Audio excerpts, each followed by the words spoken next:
it's Seraphina. Welcome to my channel, and if you've been here before, welcome back. Tonight I want to share a personal story with you. It's a story about a close family member and their journey through love, loss, and self-discovery. As we go through it together, I hope it brings you peace, reflection, and maybe even a little inspiration for your own path. So find a comfortable place, relax, and let's begin. The story starts with a feeling, an unnamed desire for something more. Imagine someone you know, someone who seems to have everything together.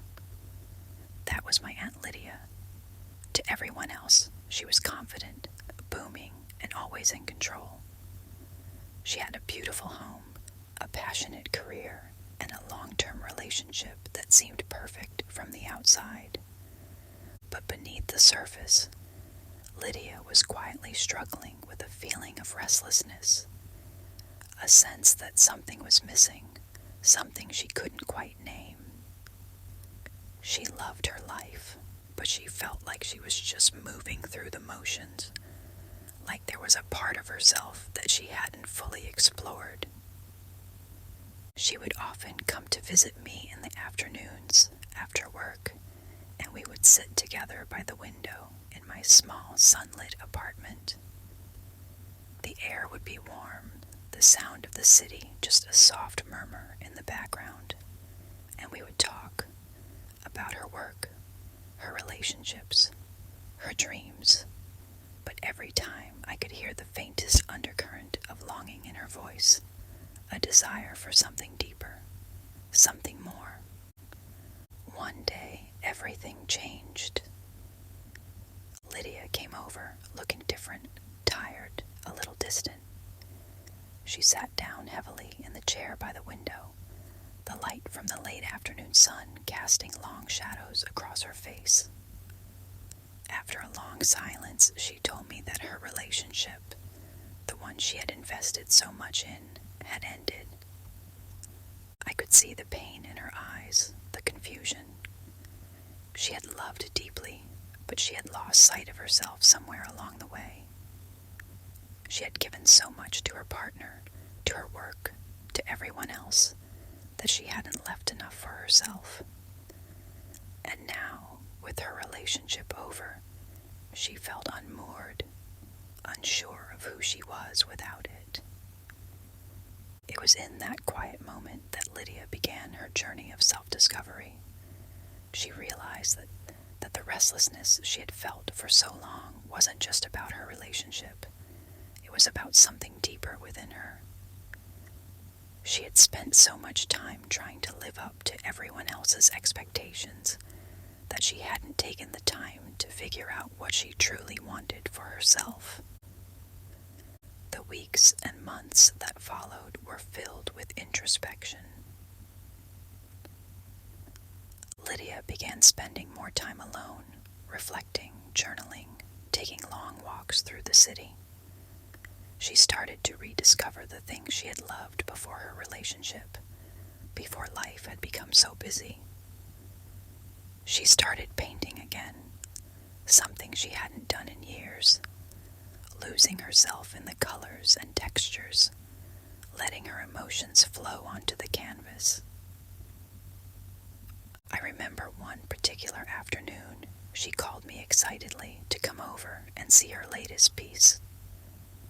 When I arrived, the whole room was filled with the smell of oil paint and the soft hum of music in the background.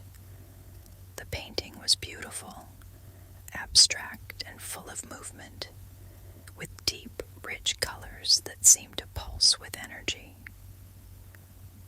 As we sat together, sipping tea and admiring her work, Lydia told me how painting had become a form of therapy for her.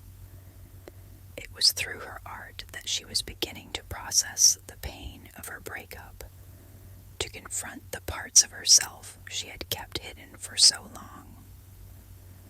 She spoke softly, her voice full of reflection, as as she described how she had learned that desire wasn't just about wanting someone else.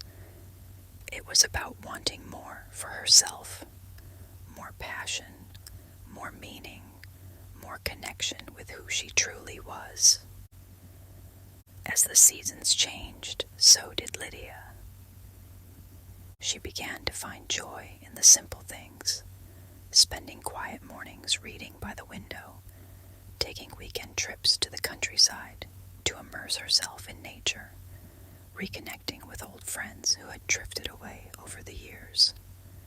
But more than that, she began to let go of the need to be perfect, to always have everything together.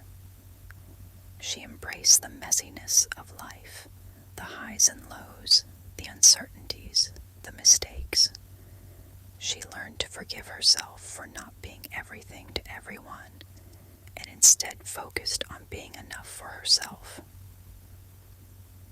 I remember one evening, just as the first signs of autumn were starting to appear, Lydia and I took a walk through the park near my apartment. The leaves were beginning to turn, their colors shifting from green to gold and red, the air crisp and cool. We walked slowly, our footsteps soft on the path, talking about everything and nothing. As the sun began to set, casting a warm, golden light across the trees, Lydia turned to me and smiled. There was a lightness in her eyes, a sense of peace that I hadn't seen in her before. "I think I finally figured it out," she said, her voice quiet but full of conviction. "It's not about finding someone to complete me or achieving some perfect version of life. It's about learning to be okay with who I am, right now, in this moment." It was a turning point for Lydia, a moment of clarity. From then on, she embraced life with a new sense of freedom. She continued painting, not for anyone else, but for herself. She traveled to places she had always dreamed of visiting, soaking in the beauty and richness of the world around her.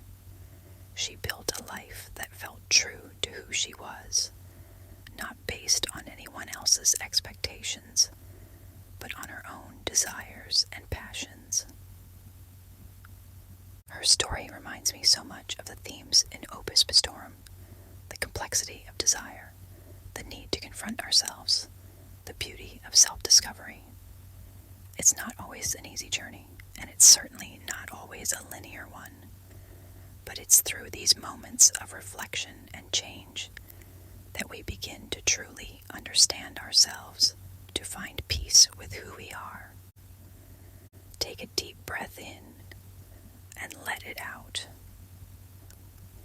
Thank you for spending this time with me tonight. I hope this story brought you some peace, some reflection, and maybe a little bit of inspiration for your own journey. Remember, it's okay to not have everything figured out. It's okay to take the time you need to rediscover yourself, to find what truly makes you happy. Until next time, sweet dreams, lovely friend. Good night, Seraphina.